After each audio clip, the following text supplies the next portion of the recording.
Assalamualaikum warahmatullahi wabarakatuh. Selamat pagi anak-anak ibu yang soleh dan soleha. Apa kabar kalian semua? Semoga kalian semua dalam keadaan sehat walafiat dan senantiasa dalam lindungan Allah Subhanahu wa Ta'ala. Berjumpa kembali bersama Bu Rahma hari ini dengan materi IPA di tema 3. Apakah kalian sudah mempersiapkan buku dan LKS-nya? Untuk yang belum, yuk segera siapkan.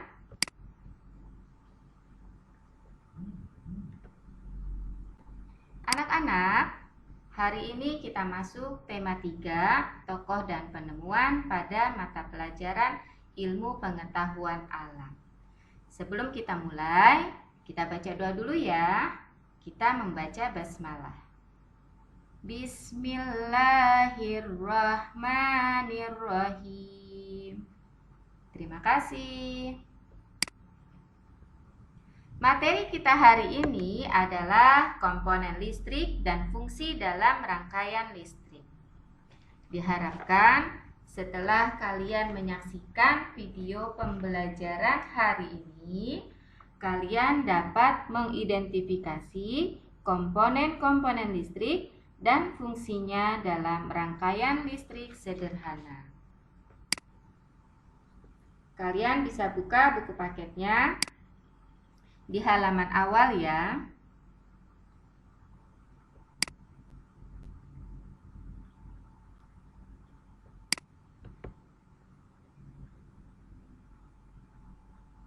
Listrik merupakan salah satu kebutuhan yang sangat penting dan sangat fundamental bagi manusia pada saat ini.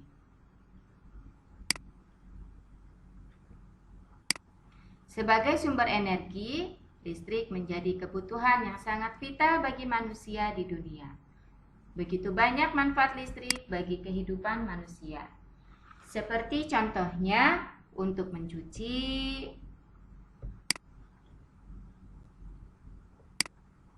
untuk mengerjakan tugas di laptop, untuk menonton TV bersama keluarga, untuk penerangan di rumah, dan masih banyak lagi. Hari ini kita mengenal tokoh penemu listrik, yaitu ada tokoh penemu listrik Michael Faraday. Michael Faraday lahir di Inggris pada tanggal 22 September 1791. Beliau berjasa paling besar di bidang kelistrikan dan magnet.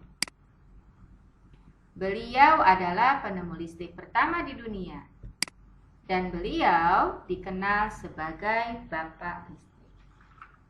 Kenapa dikenal sebagai Bapak Listrik? Karena dialah yang menemukan cikal bakal teori mengenai listrik.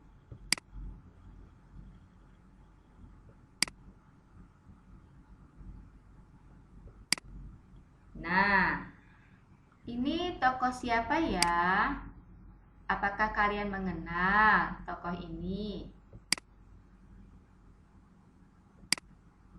Ya, temuan Michael Faraday kemudian terus dikembangkan oleh Nikola Tesla. Beliau adalah Nikola Tesla ya. Gambar pada slide di sini adalah Nikola Tesla. Beliau adalah orang yang pertama kali membangun PLTA, yaitu pembangkit listrik tenaga air. Pernahkah kalian berpikir bagaimana sih proses jaringan listrik atau bagaimana sih distribusi listrik sampai ke rumah-rumah penduduk? Nah, akan Ibu bahas di sini. Semoga kalian bisa memahami ya. Kalian bisa buka buku paketnya yang ada gambar sama seperti slide yang Ibu tampilkan sekarang. Ya.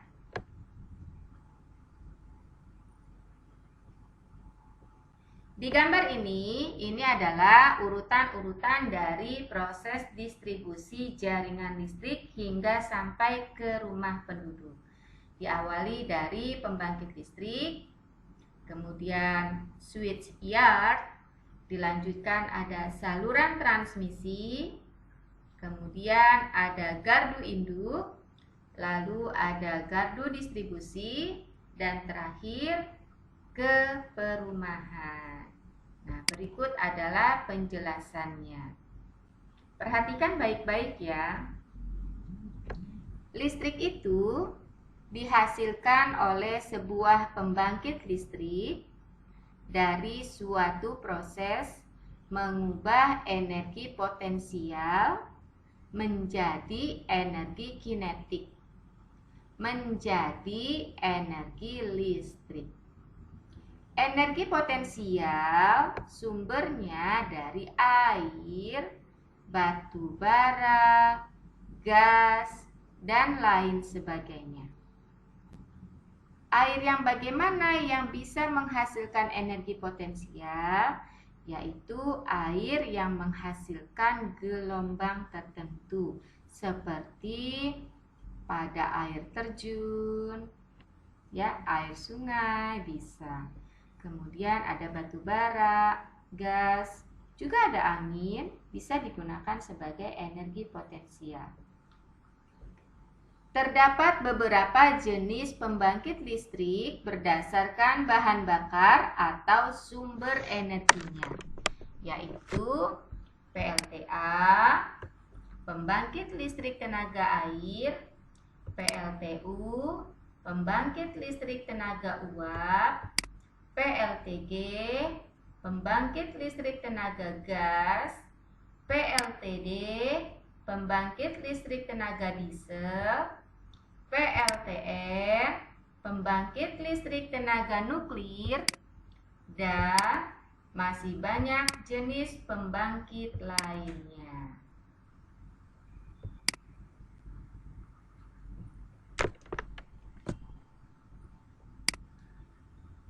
Energi yang dihasilkan oleh pembangkit selanjutnya disalurkan melalui saluran transmisi. Namun sebelumnya tegangannya dinaikkan ke level tegangan tinggi. Tegangan sisi pembangkit biasanya berkisar 10 sampai dengan 11 kV. Sehingga agar penyalurannya efektif disalurkan melalui tegangan tinggi seperti 70 kV, 150 kV, 275 kV, dan 500 kV. Menaikkan tegangan dilaksanakan oleh trafo step up di switch yard pembangkit. Kita lihat pada gambar yang berputar itu adalah gambar pembangkit listrik. Nah, dari pembangkit listrik ini tegangannya berkisar 10 sampai dengan 11 kV. Lalu disalurkan menjadi 70 kV, 150 kV, 275 kV, dan 500 kV. Nah, ini dinaikkan oleh switch yard pembangkit. Yang bergerak ini adalah gambar switch yard ya. Nah, di switch yard inilah tegangannya dinaikkan. Ya, switch yard ini adalah menaikkan tegangan dari pembangkit listrik. Ya. Lanjut.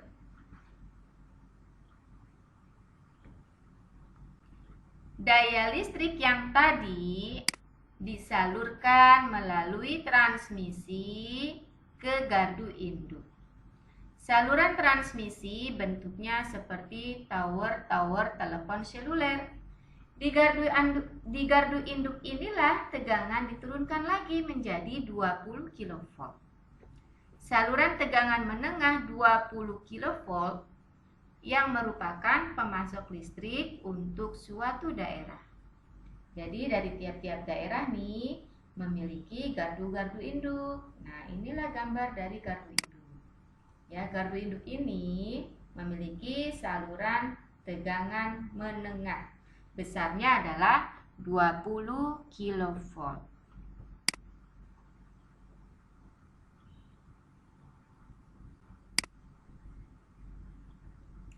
Dari saluran tegangan 20 kV inilah selanjutnya daya listrik diturunkan kembali tegangannya ke 220 volt. Kemudian masuk ke rumah-rumah kita. Trafo-trafo distribusi biasanya terdapat pada tiang-tiang listrik, dan untuk satu trafo distribusi dapat mensuplai ke beberapa rumah, tergantung dari kapasitas trafo distribusi tersebut. Nah, ini adalah tiang-tiang tegangan ya, tiang-tiang listrik yang tinggi-tinggi ini ya. Ini besarannya tadi 20 kV, kemudian diturunkan menjadi 220 volt. Masuk ke rumah-rumah kita. Nah, di rumah-rumah kita ini ada di sini seperti ini gambarnya. Ya, ada kan di rumah kita seperti ini gambarnya? Nah, sama kan seperti di rumah kita? Nah, ini tegangannya berkisar 220 volt. Ya, jadi sudah diturunkan kalau untuk rumah-rumah. Nah, dari 220 volt ini kemudian kita beli kuota listrik. Nah, tergantung kebutuhan yang diperlukan oleh satu rumah tersebut. Beli kuota, kemudian di sini masuk tegangan listriknya, disuplai listriknya. Kalau sudah ada kuotanya baru kita bisa gunakan listrik tersebut. Kalau nggak ada kuotanya kita nggak bisa gunakan untuk menggunakan layanan listrik ya. Lanjut. Nah, apa saja sih komponen-komponen listrik pada rangkaian listrik sederhana? Komponen-komponen listrik itu adalah alat-alat yang digunakan untuk membuat suatu rangkaian listrik sederhana. Komponen tersebut ada baterai. Nah, baterai berfungsi sebagai penyedia arus listrik. Yang kedua, ada bohlam.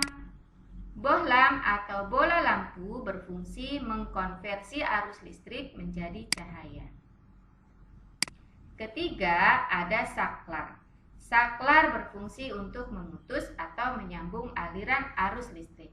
Karena kita membuat rangkaian listrik sederhana, kita menggunakan saklarnya kecil. Tetapi kalau untuk di rumah, kita menggunakan saklarnya sesuai kebutuhan. Seperti kamu gunakan untuk mematikan lampu atau menyalakan lampu. Itu yang kamu tekan adalah namanya saklar. Yang keempat, komponen berikutnya adalah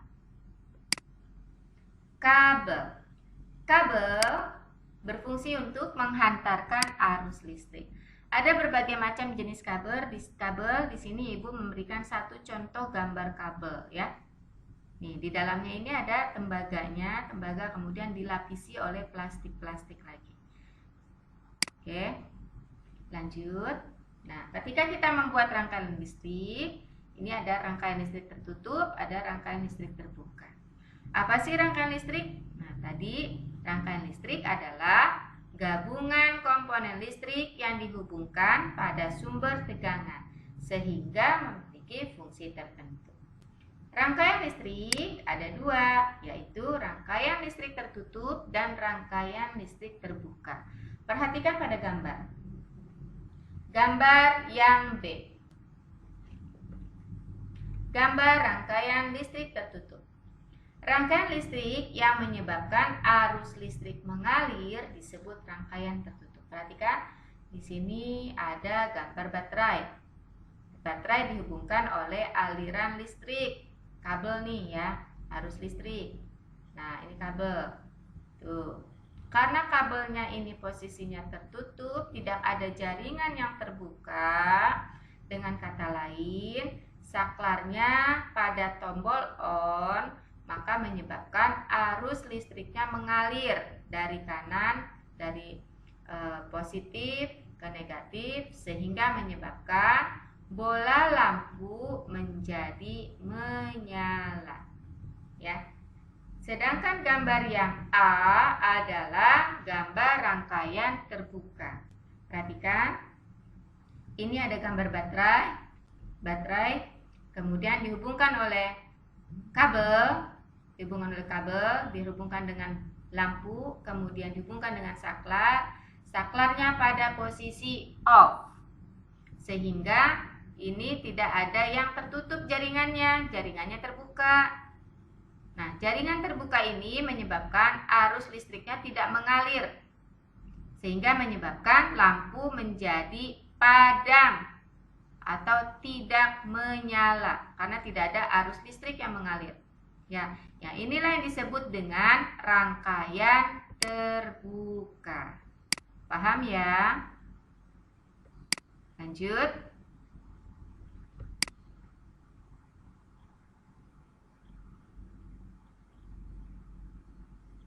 Rangkaian listrik ada dua macam, yaitu pertama, rangkaian seri. Rangkaian seri adalah rangkaian listrik yang komponennya disusun secara berderetan, hanya melalui satu jalur aliran listrik. Lihat, komponennya disusun secara berderet. Kita lihat komponennya tadi apa saja? Ada bohlam, ada baterai, ada saklar, ada kabel. Nah, baterai disusun berderet. Ini disebut dengan rangkaian seri. Lampu disusun berderet. Ini disebut rangkaian seri. Dengan melalui satu jalur. Nih jalurnya. Tuh, cuma ada satu jalur ya. Ya, satu jalur. Ini disebut dengan rangkaian seri. Yang kedua, ada rangkaian paralel. Rangkaian listrik paralel adalah rangkaian listrik yang komponennya disusun secara sejajar, di mana terdapat lebih dari satu jalur listrik atau jalurnya bercabang. Kita lihat sini ada satu baterai, ada 3 buah lampu, komponennya disusun sejajar. Tuh, sejajar, bukan berderet, sejajar. Ya, sejajar melalui beberapa jalur atau terdapat lebih dari satu jalur listrik. Kita lihat ini jalurnya banyak.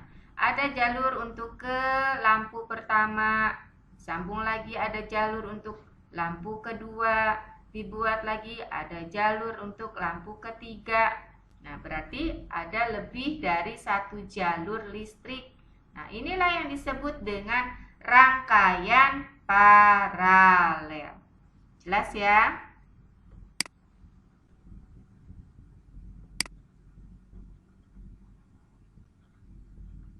Nah, rangkaian seri dan rangkaian paralel memiliki kelebihan dan kekurangan. Berikut adalah kelebihan rangkaian listrik seri. Rangkaian listrik seri membutuhkan jumlah kabel penghantar yang lebih sedikit, karena dia hanya memiliki satu jalur rangkaian dan hanya memiliki satu jalur listrik. Yang kedua, biaya yang digunakan untuk membuat rangkaian seri ini akan lebih murah karena hanya membutuhkan kabel yang sedikit. Yang ketiga, arus yang mengalir pada tiap-tiap beban akan sama besar.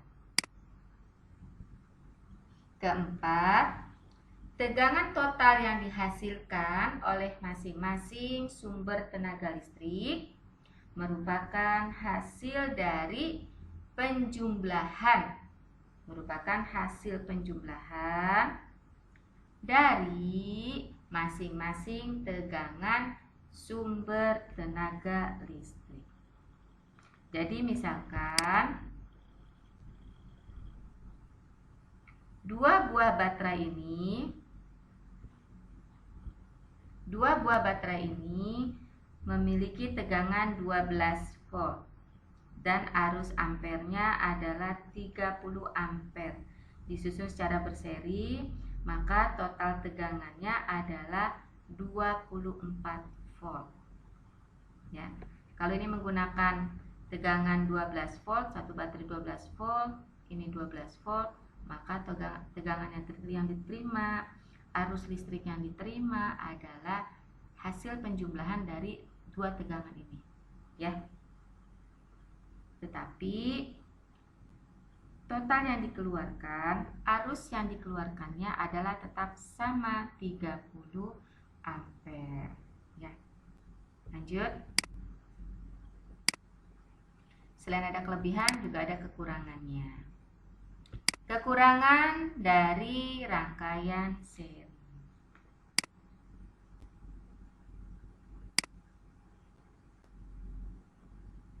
Satu, apabila beban listrik dirangkai secara seri, misalnya beban listrik tersebut adalah lampu, maka apabila ada salah satu lampu putus, maka akan membuat lampu yang lain juga ikut padam.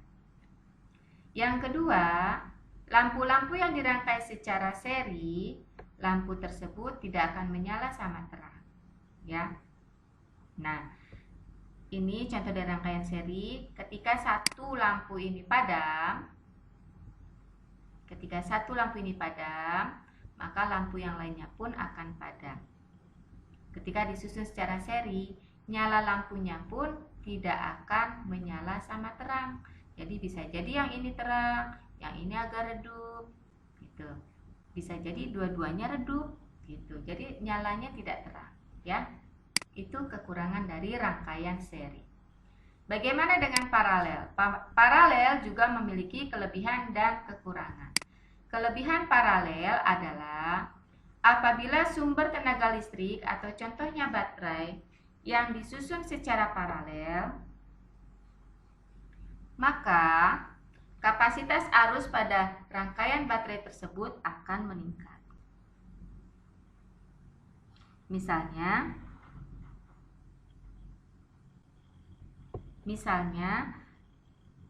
disusun paralel dengan lampu dengan berdaya 12 volt, kemudian arus ampernya adalah 35 ampere, maka jumlah yang dikeluarkan pada baterai tersebut adalah sejumlah 70 ampere.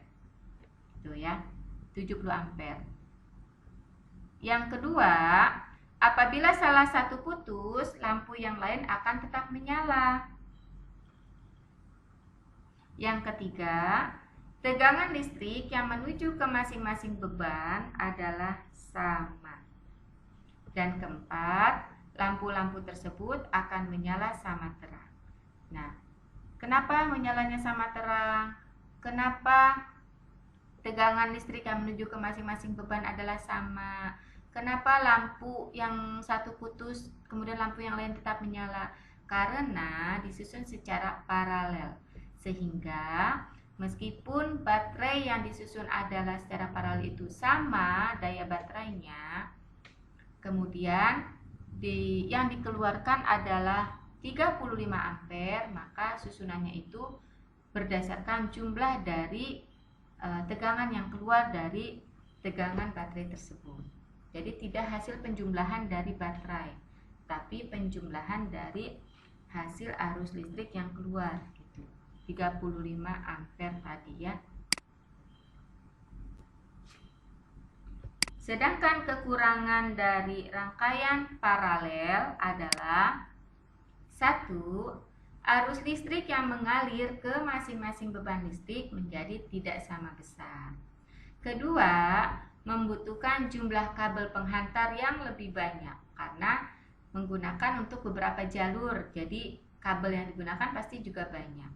Karena menggunakan jumlah kabelnya banyak, otomatis biaya pembuatannya pun akan lebih mahal. Nah, ini adalah gambar dari paralel, ya.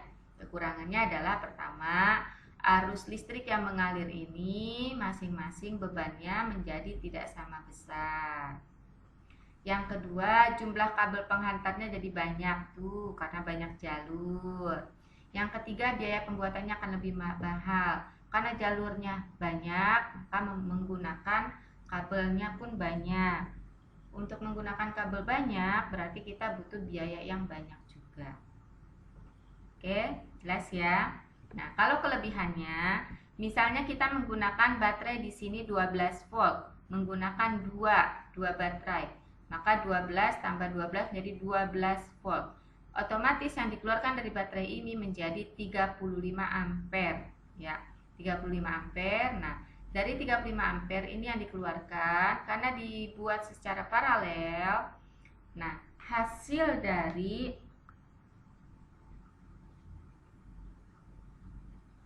arus total yang dikeluarkan menjadi 70 ampere. 35 tambah 35. Nah, arus tersebut inilah yang menghasilkan nyala lampu menjadi terang.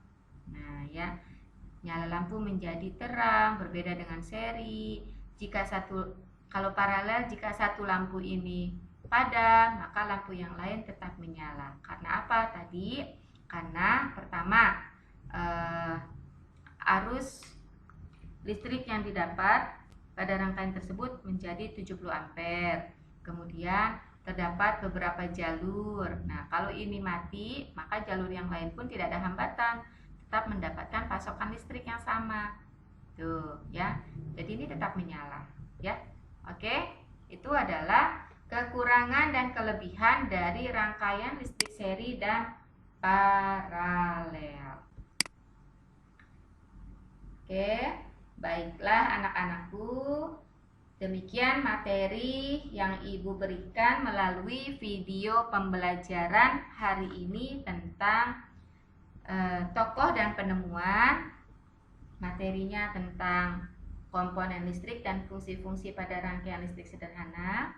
Nah, kalian kan sekarang sudah menyiapkan buku paketan LKS. Nah, berikut adalah tugas untuk hari ini. Pertama, menyimak video pembelajaran dengan baik. Terima kasih Ibu ucapkan untuk kalian yang sudah menyimak video pembelajaran ini dengan baik, ya. Yang kedua, kalian kerjakan soal latihan akhir subtema 1 di buku paket kalian. Mungkin ada di halaman 48. Kalian kerjakan yang hanya muatan IPA-nya saja. Kerjakan bagian A, B, dan C. Itu nggak banyak kok, hanya beberapa nomor saja ya. Yang bagian A juga mungkin hanya 3 soal, dan B juga sama sepertinya, nggak banyak ya. Tugas yang ketiga adalah mengisi pelatihan harian subtema 1 halaman 33 sampai 34, muatan IPA saja, bagian A, B, dan C. Ini adalah buku LKS ya. Mengisi pelatihan harian subtema 1 itu ada di buku LKS halaman 33 sampai dengan 34. Muatan IPA saja, bagian A, B, dan C. Kemudian kalian pindahkan jawaban kalian yang bagian A-nya saja ke link Google Form. Jelas ya sayang ya. Jadi tugas kalian ada 3. Pertama, menyimak video. Kedua, mengerjakan di buku paket. Ketiga, mengerjakan LKS. Kemudian salin jawaban kalian yang bagian A ke Google Form. Oke, nanti Ibu kirim ya link Google Formnya. Demikianlah video pembelajaran kita hari ini. Salam sehat selalu dan terus semangat. Sama-sama kita berdoa, kita membaca hamdalah. Alhamdulillahirabbil alamin. Terima kasih anak-anakku semuanya. Tetap semangat dalam mengerjakan tugas, tetap semangat dalam belajar melalui online ya. Jangan lupa tugas kalian difoto, kirim ke Bu Guru ya. Oke. Wassalamualaikum warahmatullahi wabarakatuh.